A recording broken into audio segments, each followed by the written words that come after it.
El 19 de junio de 1991, a las 3:45 de la tarde, Pablo Escobar Gaviria se entregó a la justicia colombiana después de lograr que la constituyente de 1991 prohibiera la extradición. 406 días después, se fugó de su cárcel personal en Antioquia, conocida como La Catedral, tras el secuestro de 2 altos funcionarios que fueron enviados desde Bogotá a verificar las denuncias de sus excesos tras las rejas. En julio de 1992, yo integraba la agrupación de fuerzas especiales antiterroristas. Eran unas tropas muy especializadas en rescate de rehenes y pertenecíamos al Comando General de las Fuerzas Militares. A las 3:35 de la mañana despegamos. Llegamos al aeropuerto de Río Negro a las 4:15 y ahí en unos camiones de la 4ª Brigada iniciamos el periplo de bajar hasta Medellín, coger hacia Envigado. Encontramos todas las trabas del mundo en Envigado con los cercos que habían del ejército, muy comprometidas en sobornos por parte de Pablo Escobar, y eran los que tenían el tercer anillo de seguridad de la cárcel de la Catedral. Así que el llegar hasta la cárcel de la Catedral realmente, que lo tratamos de hacer lo más rápido posible, llegamos más o menos faltando un cuarto para las 5 de la mañana. A esa hora encontramos a un señor general Pardo Ariza, que era el comandante de la 4ª Brigada, y resultamos entrando tipo 5:15 de la mañana, con todas las indicios de que Pablo Escobar estaba adentro por una sencilla razón, porque nos repelieron con fuego. Los guardias del IMPEC, que no eran del IMPEC, perdón, era un instituto diferente, nos recibieron con fuego de fusil y fue ahí cuando, haciendo el registro y el registro, llegamos hasta la cocina y ahí se cumplió la misión que era rescatar al ministro Mendoza y al coronel Navas, que era el director de ese instituto que hoy se llama IMPEC.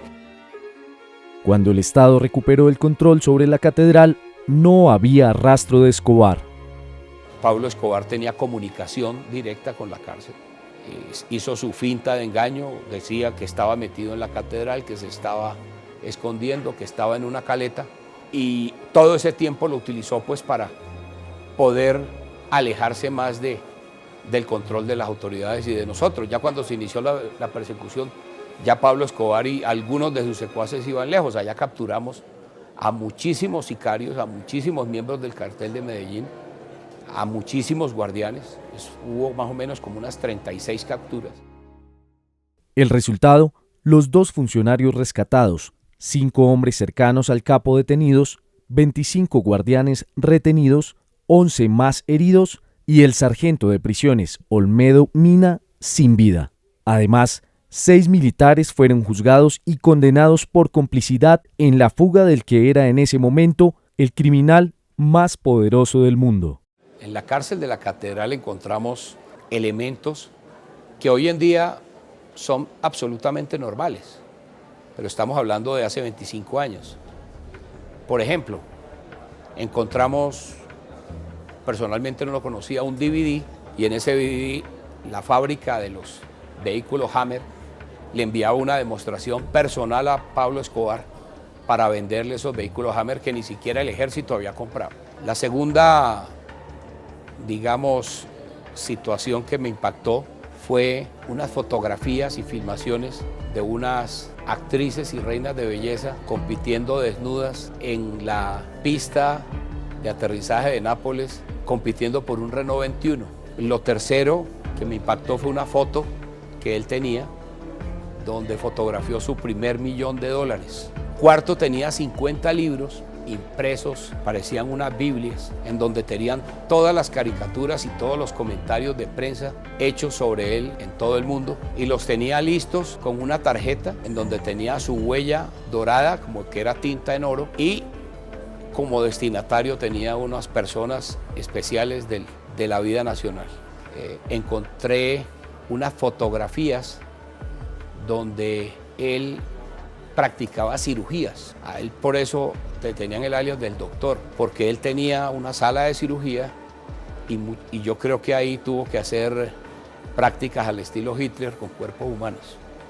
¿Y qué tipo de cirugías? Cirugías invasivas a cuerpos. No sabíamos a qué personas fueron, pero él vestido con sus tapabocas y su gorro y bisturí y todo en la mano.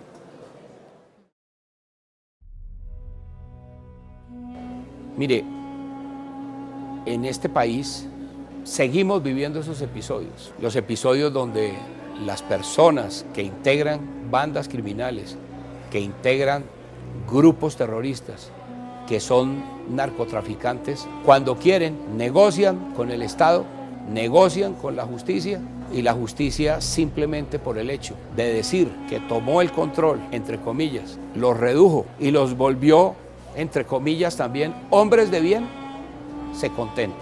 Pero el daño que se hace a personas de a pie, que se hace a niños, que se hace a mujeres, que se hace a familias, a las familias de los mismos miembros de la fuerza pública.